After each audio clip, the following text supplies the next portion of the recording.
Today we have Dr. Varun Goswami, Senior Scientist and Director at Conservation Initiatives with us here. He's been working on large mammals, doing fundamental ecological work, as well as applied conservation projects in this region for a long time. He's does a range of interdisciplinary work and has also worked a lot on elephant movement and connectivity across protected areas and forests, community managed forests in the Northeast region. Thank you for being here, Varun. Thank you, Arjun. It's a pleasure to be here. So, can you tell us a little bit more about the work that you do and particularly with regard to elephants and why they need to move around?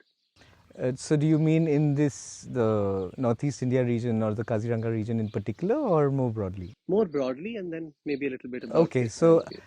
I guess the work, as far as elephants are concerned, I think they are a wide-ranging species. They're a mega herbivore that require a lot of resources and space, and that's their basic ecology. So I try and engage with an understanding of that ecology to say how do we try and shape our conservation strategies and policies to best enable elephant conservation as well as their coexistence with people. So a key ingredient of this is to, of course, understand how elephants are doing in their primary habitats. So I've done a lot of work which involves surveys, like cutting edge kind of methods that are used to understand elephant populations and how they are changing in time. So how many elephants are there, how is that changing in time, and those kind of aspects. So that gives you an indication of the health of a population, the status of a population in a given area of interest. But the other part is that we have protected areas in India that serve as primary habitats for the species, but these protected areas are on average 200 and something square kilometers, and that's usually not large enough to meet the ecological needs of elephants. And we have to zoom out to look at the entire landscape that these protected areas are a part of, or the primary habitats that are a part of. And two key elements come into that kind of a perspective. One is that the elephants need to be able to move between habitats. So connectivity for elephants is a very, very important aspect. So when we're thinking of landscape scale conservation, elephants are a really good species because if we plan for their connectivity requirements, we would in effect be achieving certain positive outcomes for the whole landscape from a conservation standpoint. But the other aspect that kind of causes a bit of a problem here is that when elephants come out of protected areas and out of primary habitats, they are typically moving through various land uses that are used by people for agriculture, for other kinds of uses. And there is this interface between elephants and people.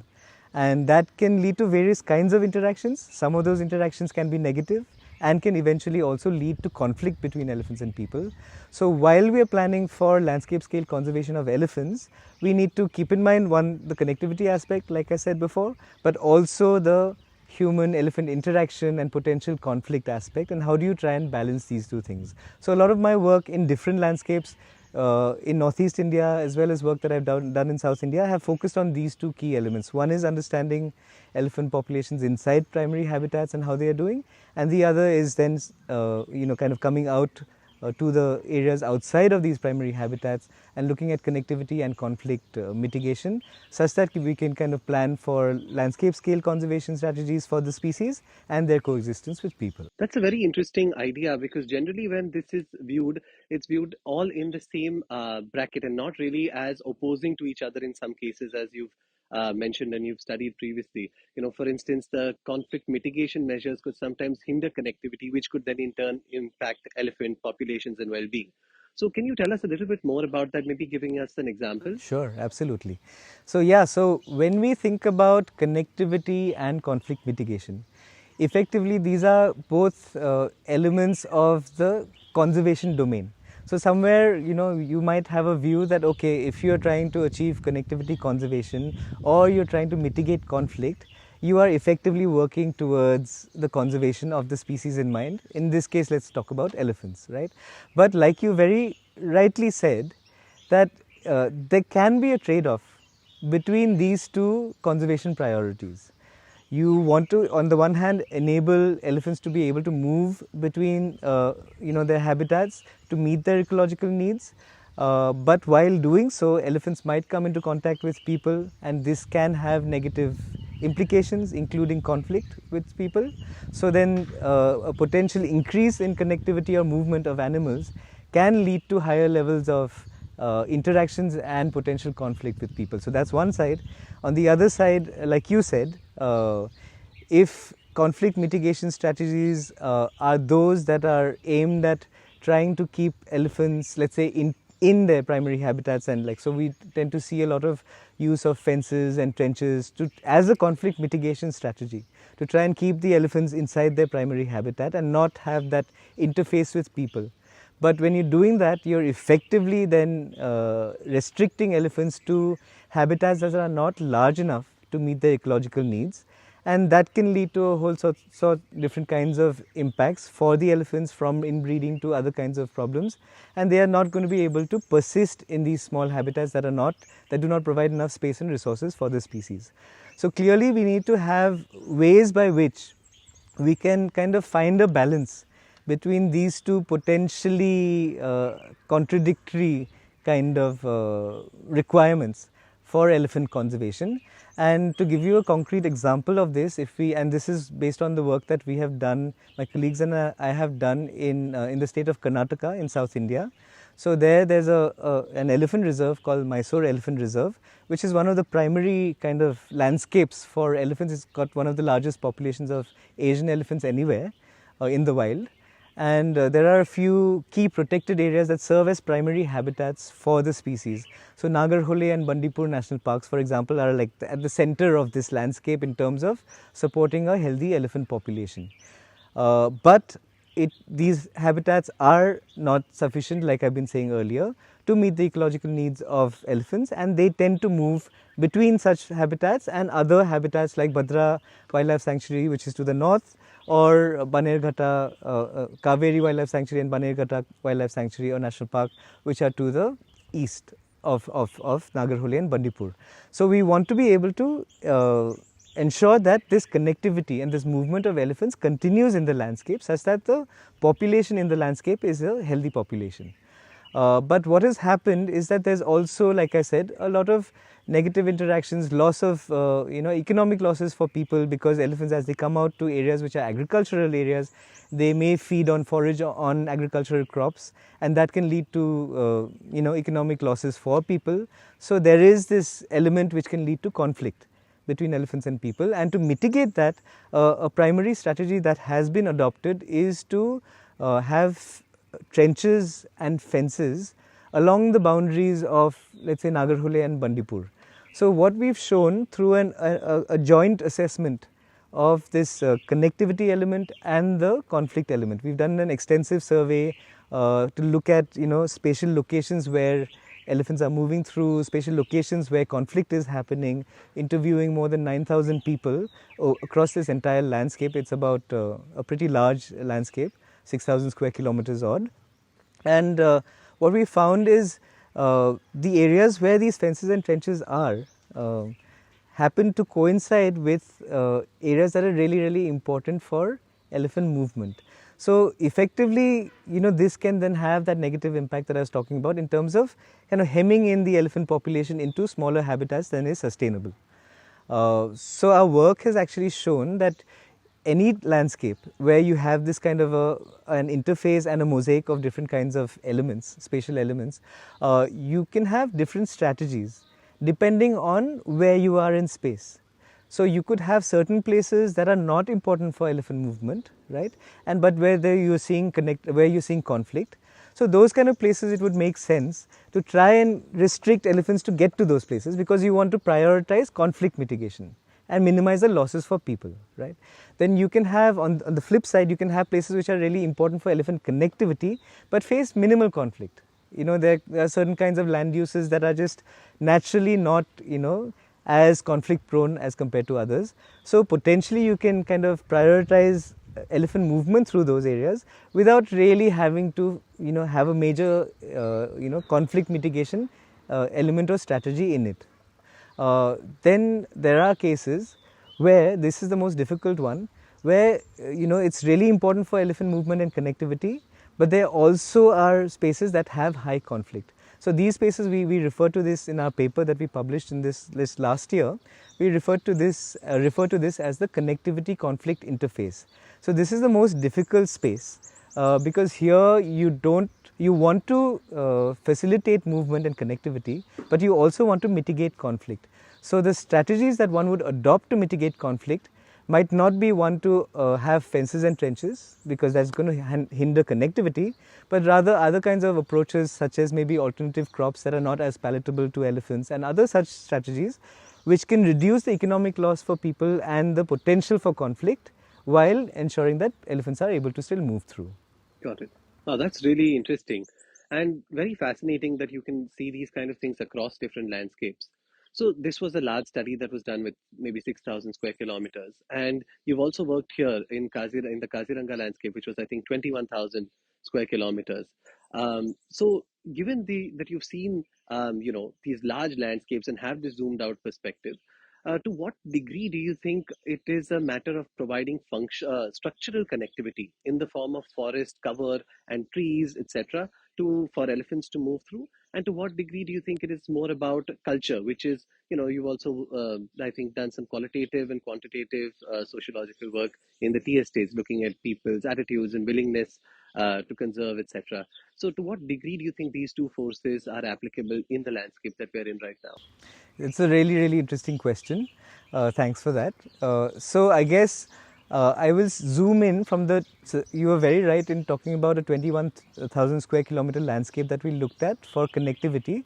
So at the center of that, effectively, is the Kaziranga landscape. But we were also so the 21,000 would also include other, spaces further to the west of here. But if you just take the Kaziranga landscape, which is the anchor of this landscape, is Kaziranga National Park, which is along the southern boundary of the Brahmaputra River. So the Brahmaputra River is to the north of Kaziranga National Park, and Kaziranga National Park is an extremely productive floodplain ecosystem, right, where basically almost on an annual basis the Brahmaputra River floods and inundates a large part of the park. In so doing, it recharges the park, if you will, and that sustains a very, a very healthy and abundant assemblage of life, from various large herbivore species to various birds, waterfowl and other bird species, to large carnivores. It has one of the highest densities of tigers anywhere in the wild. So it's a really important protected area.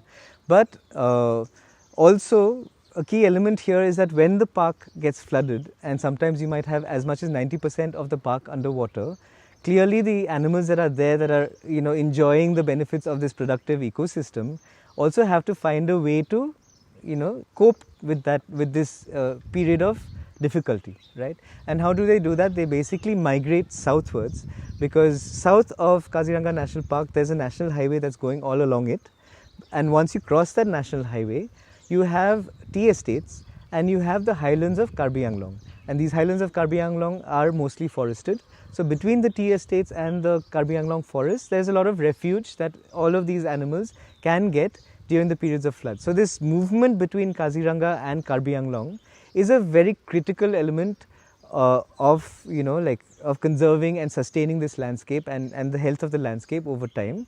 And so we were interested in looking at where are the places. So like I said, all along the southern boundary of Kaziranga National Park there's a national highway, and then you have these tea estates and the Karbi Anglong forests. So which are the areas that are most important for a variety of large mammal herbivores to move through, okay, so that we can plan for prioritizing certain areas as opposed to other areas. And how does this change between when it's the dry season, when there's no real compulsion for animals to move out of the park and move towards the highlands, versus a period of strife, which is the flood season, when a large part of the park is inundated and the animals have to move. So clearly you would expect that there would be differences in the movement decisions that animals make based on the kind of environment they are faced with. When there's not as much risk because there's no flood waters, then they can be more conservative about the kinds of places that they move through, right? And when it becomes a more difficult situation where you have to move, then you might take higher risk and move through areas that you may otherwise consider to be somewhat risky, like that are human dominated, let's say. So based on what you asked, overall what we found is that structural connectivity is really important in that forested corridors that have been designated as such and identified and designated as such played a very important role both in the dry season and in the wet season for animals to move between the Kaziranga National Park and the Karbi Anglong forests, right? But then there was also, it's not that, that's the only space that is enabling this movement. Alongside these forested corridors, there are a number of tea estates and other agricultural land uses. So we found that the tea estates, which actually have more cover, let's say, than some of the, let's say, paddy fields. So the tea estates serve that important role as well in enabling the movement of animals. Particularly within a tea estate, if there are some places which provide some cover, there's some secondary vegetation, there's some bamboo clumps. All of these areas then enable animals to move through and traverse a somewhat what they may consider a risky environment, which they were not using so much in the dry season, but they were using that as well. So structural connectivity is very important because there's less human disturbance there, and additionally there might be forage and other resources in these places because these are forested areas, and so effectively the same kind of habitat as what might be a primary source habitat. But they are alone not sufficient, nor are animals considering them as the only places to move through. And other land uses, tea estates being a very important one in the context of the Kaziranga landscape, or even more broadly in Assam, as a large land holding that can serve a role of enabling animal movement and connectivity. But a key element here, and that's a very good question that you asked, is that animals moving through this space means that there's going to be again interactions with people, so there is an interface with people. Now the good news is that because animals like elephants don't feed on the tea bush, so there isn't much economic loss that tea estates face when animals move through, compared to like what a paddy field might, where animals might eat the paddy and that causes losses for people. So there isn't an economic loss, so then you might think that people would be more open to animals moving through such a land use. The challenge comes from the fact that people, particularly when you have the largest terrestrial mammal moving through a space just next to their backyard, that can obviously cause some concern in terms of safety and what would happen if the animal comes to my house and breaks it down or something like that, right? So when we did this survey, which is basically a sociological survey, we interviewed more than 2,000 people to understand what they think about elephants, with our focus was on elephants, what they think about elephants and what they think about elephants moving through their backyards. It is interesting that most people I think elephants are also revered culturally in this part of the world and many parts of India. And so there was respect and reverence for the species, and generally people were positive about elephants. And they were also mostly, okay with and happy, in fact, to have elephants move through the tea estates. They said that we are happy with that situation as long as you can address our safety concerns. Right, and so then we kind of delved a little deeper and said, okay, what kind of safety concerns do you have? And so then they would say that, elephants come towards where we live, our labor lines, where the people who are working the tea estates, where they live, they come towards these areas and there can be these accidental encounters. During the day we can see them. Tea bushes are not very tall, so we can see them far away, and so we can kind of keep our distance, so that's not a problem. But at night, or like when it's dark, and early mornings, when elephants come towards where people are living, then that can lead to accidental encounters, and that was the main concern, safety concern. So what we did was that we then also got to know, like from our conversations, we also got to know that these areas were poorly lit in many cases. So we actually installed these solar-powered street lights with the idea that we will strategically locate them where people are living. And that will achieve two things. One is that it will let people, it's not that elephants are going to be scared of the lights, but people can then proactively respond to a situation where an elephant is coming towards their homes and take whatever precautionary measures that are required. Two, if elephants start associating these lit areas with people, and they actually also don't want to really come to these places and have face-to-face encounters with people, then they may start choosing the darker areas in the tea estates. We can effectively call them dark corridors to move through and avoid this interaction and potential negative interaction and conflict and antagonism with people. And after we put these lights on, we actually found that to be a really good, solution in this context. People were very receptive and happy about it. Elephants were avoiding the label lines. So then these are the kind of things that one might think about, where we say that, okay, there is the structural aspect of it. How do we plan for that? But there is also the behavioral and cultural aspect of it, where people might respect the animal that we're talking about, let's say elephants, but there are also other aspects related to their own safety that we have to address. And if you can do that, then spaces that are not primary habitat or designated corridors can also serve a secondary and complementary conservation role, as long as these human concerns and these behavioral aspects can be addressed. Fantastic. Yeah, that's really interesting, and it's great to see that even where we work in the North Bank, we look at the Nameri, Sonairupai, Arimora, Chapuri corridor, which looks at three crucial elephant habitats, and we find identical patterns. So it's great to see these kind of congruences. On some of the things, I want to pick up on a few things that you spoke about. So, do you see any low-hanging fruit or quick wins for elephant connectivity and conservation in the Northeast? Something that could have a disproportionately large impact on connectivity. Yeah, I think at the risk of somewhat repeating myself, I guess when I think about elephant connectivity, I'm to a large extent thinking about Assam. Uh, a large part of the elephant populations in the region are found in this state, and so we have to think about how do we engage with what the current status of different land uses and the landscape is. I mean, we may think back to 100 years and say that, okay, if a lot of these areas were like structurally connected with a lot of forests, then that would be ideal for elephants to move through and connectivity, right? But in today's context, a lot of those areas that were forests earlier today maybe are tea estates, but these tea estates have also been here for 100 years, and or other similar old land uses, land holdings that are large in size, that can potentially provide a relatively risk-free or relatively low risk, I would say, not risk-free, low risk environment for elephants and other animals to move through.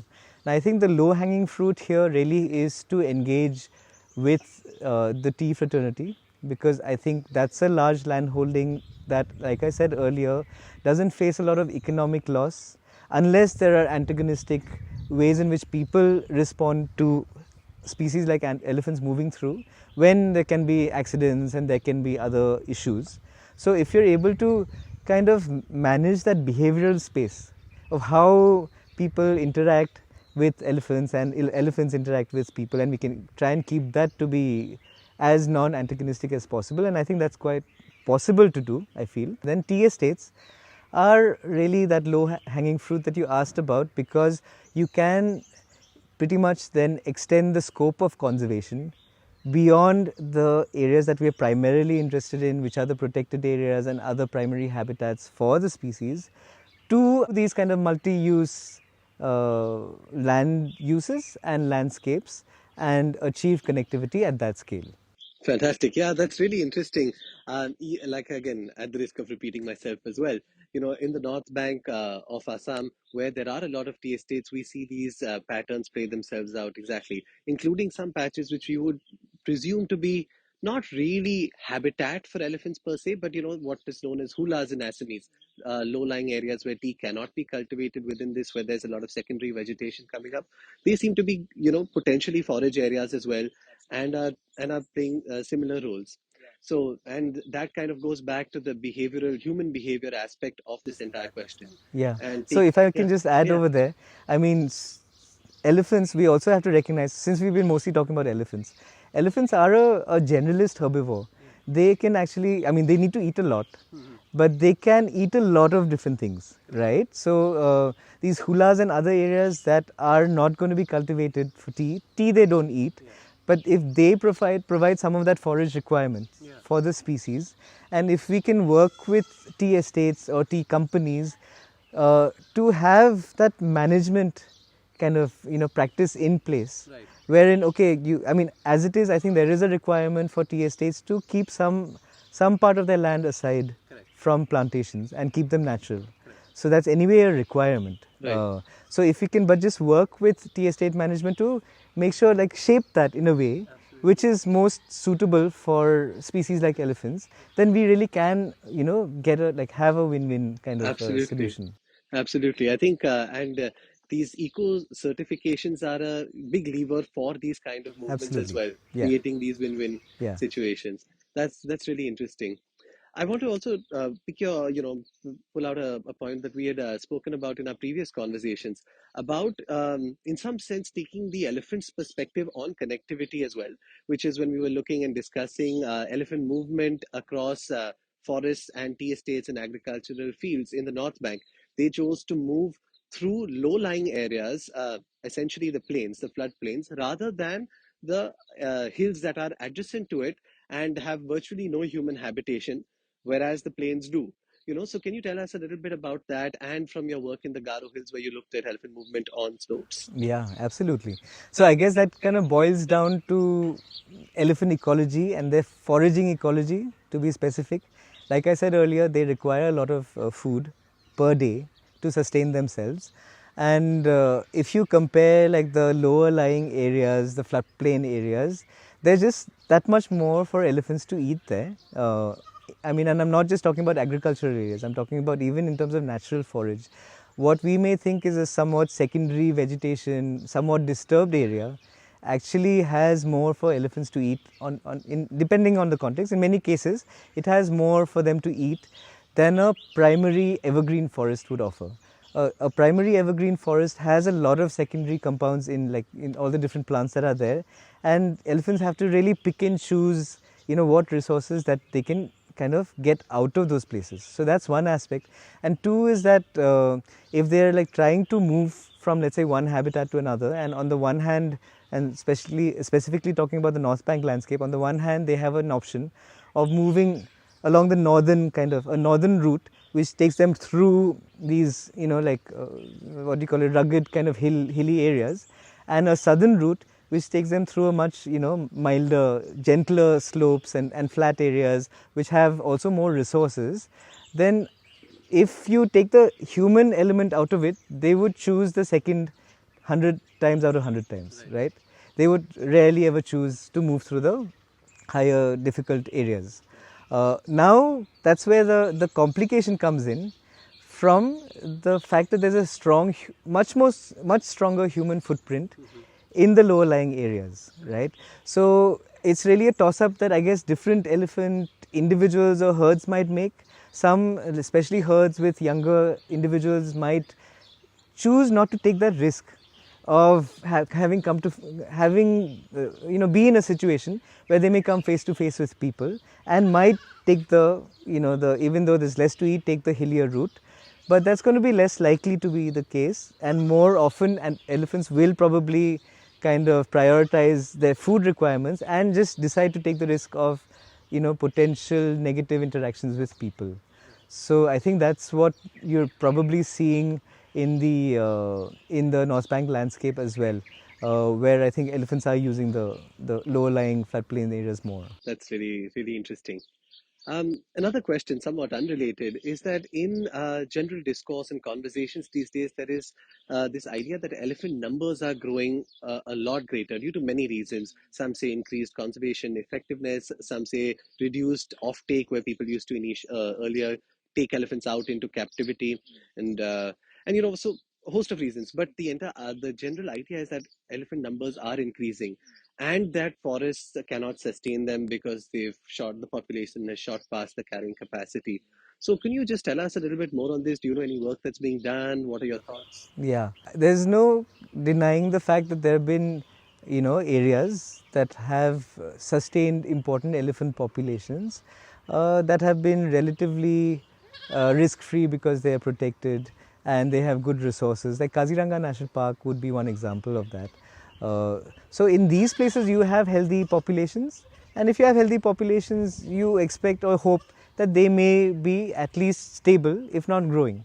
So I'm not questioning the fact that there would be, individual cases where elephant populations may be potentially growing. But there are a couple of things to keep in mind here. One is that the biology of the species is such that they are very slowly reproducing. I mean, they take a long time for their numbers to grow, right?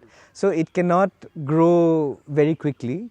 And to be very honest with you, from my knowledge of the work that's been done and the data that are there, I don't really see a lot of evidence that elephant populations are growing.